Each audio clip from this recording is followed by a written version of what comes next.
जय शिवराय सर्वांना. सर्वांना आता कृषी पंपाचे मेसेज आलेत A to Z जणाला, पण काहीला MK ID ते माहिती नसतंय. त्यामुळे 2 मिनिटात तुमचं MK ID कसं काढायचं मी सांगतो तुम्हाला.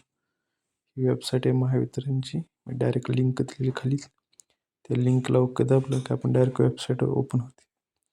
लाभार्थी सुविधा ह्या ऑप्शनवर ओके दाबलं की अर्ज करा म्हणून असं एक ऑप्शन येते. ते अर्ज करावर ओके दाबलं की पेज ओपन होते परत. आता टाईम लागला थोडा पेज ओपन व्हायला. हे बघा असं पेज ओपन झालं की तुम्हाला काही नाही, असं तुमच्या मोबाईलवर तुम्ही करू शकता. 2 मिनिटाचं काम आहे. ते थोडंसं असं झूम करायचं. इथं आधार कार्ड नंबर असतोय का, फक्त तुमचा आधार कार्ड नंबर टाकायचा आहे. हे पहा, आधार कार्ड नंबर टाकतो मी. तिथं आधार क्रमांक नंबर टाकला की खाली सिलेक्ट या ऑप्शनवर ओके दाबायचं. लगेच स्क्रीनवरती काय होतं आहे, MK ID आणि ते येतं. जे बी 7-8 अंकाचं MK ID असते तर स्क्रीनशॉट तुम्ही लगेच काढून घ्यायचं. हे पहा असं MK ID होतं. लगे MK ID काढा की तुम्हाला मेसेज आला आहे की नाही, 2 मिनिटात सांगतो मी. परत तुम्ही पाठीमागे यायचं आहे, त्याच्या ऑप्शनला ओके दाबायचं.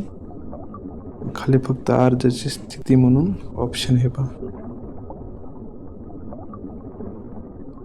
त्याला परत ओके दाबायचं. तुमचा जो बी MK ID होता तिथं असं पेज ओपन झालं की ते MK ID टाकायचं. MK ID टाकली की सर्च केली परत एक नवीन पेज ओपन होईल. तर तुमचं असं पेज ओपन झालं तर तुमचा महावितरणकडे अर्ज गेलेला आहे. जर नाही झालं तर तुमचं ते तसंच अर्ज पेंडिंगमध्ये अजून. हे पूर्ण ह्याची डिटेल पूर्ण ओपन होते. तुम्ही तारीख कोण दिवशी ऑनलाईन करता ते सगळं खाली ओके दाबलं की पेमेंट भरामुळं पण ऑप्शन येते. पण महावितरणकडे कोणी कॉन्टॅक्टच घेतले नाही. सोलरच्या ज्या कंपन्या असतात का, त्यांनी अजून कॉन्टॅक्ट घेतले नाही. त्यामुळं सगळे महावितरणनी सांगितले पैसे कोणीही भरू नका. आपल्या शेतकऱ्याला गडबड असते, फेक मेसेजवर पैसे भरून टाकतात नंतर बोंबलत बसतात. जे बी महावितरणचे नंबर असेल तुम्ही त्यांना कॉन्टॅक्ट करा. आपल्या गावातले कोणी ना कोणी असते तर, ज्याला काय माहीत नाही त्याने तर न विचारता काय करूच नाही. नंतर लय बोंबलत बसतात शेतकरी. कारण का फेक ID पण लय निघलेले आहेत.